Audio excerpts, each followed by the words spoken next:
और चलिए रुक करते हैं पांच का पंच में पहली बड़ी खबर, जो कि है सत्ता का फॉर्मूला सिद्ध। जी हां, कर्नाटक चुनाव के नतीजे आने के बाद जिस बात की चर्चा थी वो बात सच साबित हुई है। लंबे मंथन के बाद कर्नाटक की कमान सिद्धारमैया संभालेंगे। 5 दिनों तक चले सियासी ड्रामे के बीच सोनिया गांधी के हस्तक्षेप के बाद डीके शिव कुमार आखिरकार मान गए। सिद्धारमैया कर्नाटक के नए सीएम होंगे और DK Shiv Kumar deputy CM का पद संभालेंगे। डीके शिव कुमार ने कहा है कि वो पार्टी के फॉर्मूले पर राजी हैं। उन्होंने कहा कि आगे लोकसभा चुनाव है और मैं जिम्मेदारियों के लिए तैयार हूं। पार्टी के हित को ध्यान में रखते हुए मैंने सहमति दी है। वहीं आज शाम 7 बजे बेंगलुरु में कांग्रेस विधायक दल की बैठक बुलाई गई है, जिसमें पार्टी के सेंट्रल ऑब्जर्वर भी शामिल होंगे। बैठक में सिद्धारमैया के नाम पर औपचारिक मुहर लगाई जाएगी। इसके बाद कांग्रेस नेता राज्यपाल से मिलकर सरकार बनाने का दावा पेश करेंगे। बता दें कि नई सरकार का शपथ ग्रहण समारोह 20 मई को बेंगलुरु में होगा। सूत्रों की माने तो डीके शिव कुमार 50-50 फॉर्मूले पर राजी हुए हैं। सिद्धारमैया और डीके शिव कुमार 2.5 साल के लिए सीएम का पद संभालेंगे। इस बात की भी चर्चा है कि डीके को 6 अन्य विभाग की भी पेशकश की गई है। हालांकि इस पर अभी कोई आधिकारिक बयान सामने नहीं आया है।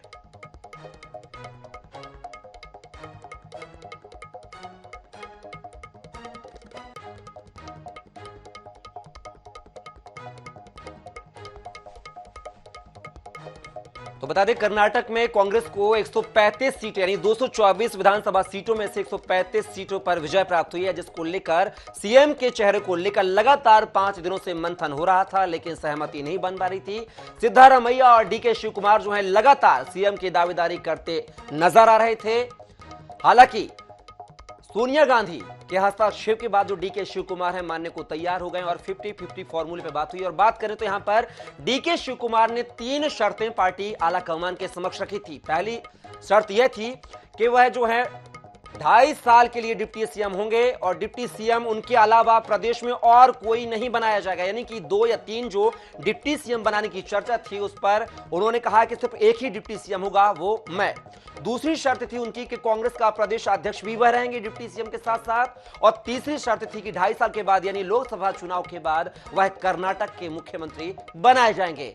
इन 3 शर्तों पर उन्होंने हामी भरी है और हामी भरने के बाद जो है अब डिप्टी सीएम के तौर पर डीके शिव कुमार शपथ ग्रहण करेंगे। वहीं सिद्धारमैया को लंबा एक्सपीरियंस है। बात की जाए तो एक बार मुख्यमंत्री भी रह चुके हैं, एक बार उप मुख्यमंत्री भी रह चुके हैं। लगातार बात की जाए तो 1983 से लगातार 9 बार के विधायक हैं। इस तरह की एक लंबी पारी खेल चुके हैं राजनीति की सिद्धारमैया। इसलिए कयास ये भी लगाया जा रहा है कि अच्छी तरह से सरकार चलाने में जो सिद्धारमैया है वह यहां पर सफल होंगे।